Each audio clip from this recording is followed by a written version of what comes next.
нисбати Гулмурод Ҳалимов ҳархиловозҳо баромади худи ӯ аз шаҳодат медиҳад. Худаш дар баромади худаш мақсадша гуфт донистед. гӯё ки мо нисбати ҳиҷобу сатр гуфта бошем ки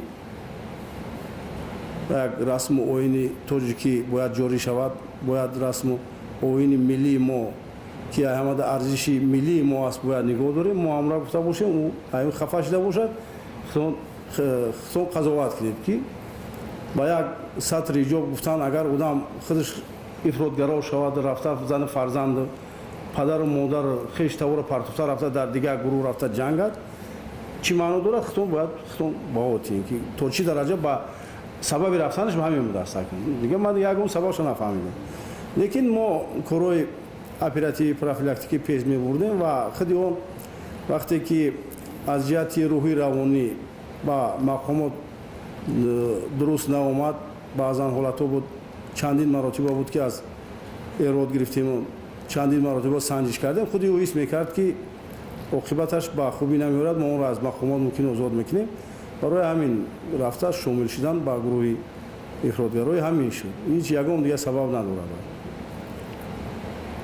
баъди солҳои 92, баъди солҳое ки тише ки мо гузарондем, баъзан ҳаёти шахсӣ бесанҷиши рӯҳӣ равонӣ ба мақомотҳо қабул шуданд ва дар солҳои охир мо хеле тоза кардем ҳаёти шахсӣ аз чунин шахсони тасодуфӣ ва яке аз шахсони тасодуфӣ фикр мекунам дар солҳое ки қабул шудааст ҳамон кас буд, аз ҷиҳати рӯҳӣ равонӣ мувофиқ намеомад ба мақомот. мо чандин бор санҷишҳо буд нисбаташ гумонбар будем ки он кас аз ҷиҳати солимии ақл рӯҳӣ равонӣ дуруст нест ва он кас ҳис кард ки мо нисбаташ чораҳо мебинем, барои ҳамин худаш ба ин гурӯҳ шомил шуд.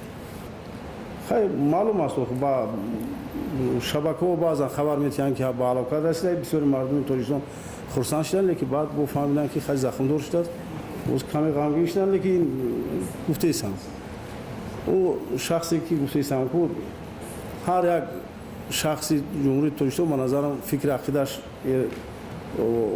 нисбати он кас дар шабакаҳо эрод кардан гуфтан ки чӣ қадар одам бояд нисбати зани фарзанду падару модари замин бояд қадар ватанфурӯш бошад ки партофта биравад. ва ман бори дигар такрор мекунам ки сабаби рафтанаша худаш намедонад чӣ гуфтанаша, фақат норозӣ будан аз сатри ҳиҷобе ки мо гуфтем ки расму оин ҷорӣ шавад.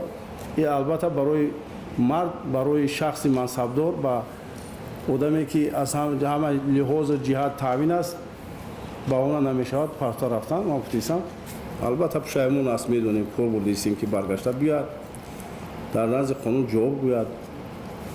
лекин ҷосус, ватанфурӯш, падарфурӯш, фарзандфурӯш албатта пушаймонӣ надорад. мумкин пушаймон бошад, мумкин набошад, лекин тақдири он ба худаш маълум аст.